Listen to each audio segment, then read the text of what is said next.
So, dude, don't tell Jeff or any of those guys, but I just wanted to say that if I did like guys,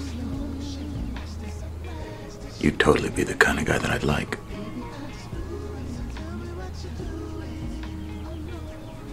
This is weird.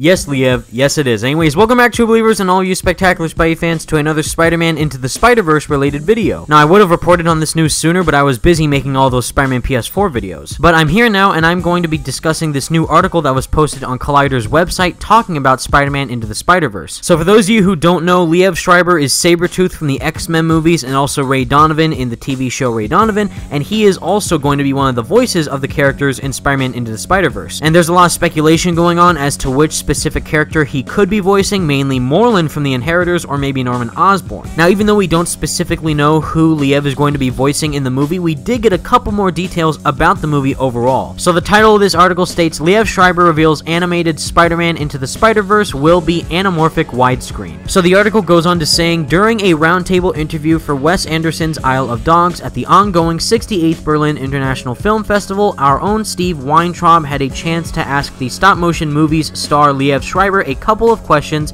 about another highly anticipated animated project he's appearing in Sony Picture Animation's Spider-Man Into the Spider-Verse. While Isle of Dogs is already receiving early critical praise ahead of its March 23rd release, we'll have to wait until much later this year to find out just how the Miles Morales-focused animated superhero story is shaping up. In fact, we don't yet know just what role Schreiber is even voicing in the picture, or whether his character is an ally or antagonist when it comes to his relationship to the title character voiced by Shameik Moore. The Ray Donovan star, who did shed some light on the upcoming season, was understandably tight-lipped about revealing too much, but he did comment on just how long the recording process took him and what it was about the animation style that drew him into the project. He also let slip one interesting fact that should please the cinephiles and animation fans out there. So the interviewer asks, what was it about that project that made you say, I want to do this? And Schreiber responded by saying it was actually the animation team, the guys who were working on it. I saw their work and said, wow, these guys are special. And it is. It's going to be pretty special from what I've seen so far, and I haven't seen much, but it's pretty special. They're super talented, and just working with them in the brief time that we did on my stuff, I've been in a bunch of these different situations, and these guys have their ducks in a row. And they're collaborative. They know what they want, and they're clear. They've got all their sequences and their animatics, but you come up at them with a creative idea, and they shift. They do it nimbly and with great execution. And the interviewer asks, it looks like it's inside a comic book, the animation. And Schreiber responded by saying, yeah, that's what I love about it. But it also is anamorphic. Ooh, I don't know if I should have said that. If you know something about film, that's an amazing thing for an animated film to do that well. Anamorphic is the stretched out format, and it really is a much broader, bigger canvas, which is unusual for animation because you're generally trying to focus the action. These guys have decided to go anamorphic with it, and it's stunning. If you've seen the trailer, you already get a sense of what it is. Filmmakers and audiences alike have grown up with the uniquely cinematic anamorphic look and associate it with the emotional impact of big screen movies. The sheer width and clarity of the format, its shallow depth of field, the way it handles out of focus backgrounds and flares, all these have been burned into the subconscious of cinema goers for over half a century. Schreiber went on to talk about his time spent in the recording booth for both Isle of Dogs and Spider-Man Into the Spider-Verse. And the interviewer asks, how did recording for Isle of Dogs compare to your performance for Spider-Man Into the Spider-Verse? And Schreiber went on to saying, I don't know if I'm allowed to talk to you about that yet, but I will tell you that it was much more of a character and much more of a voice, like a full ...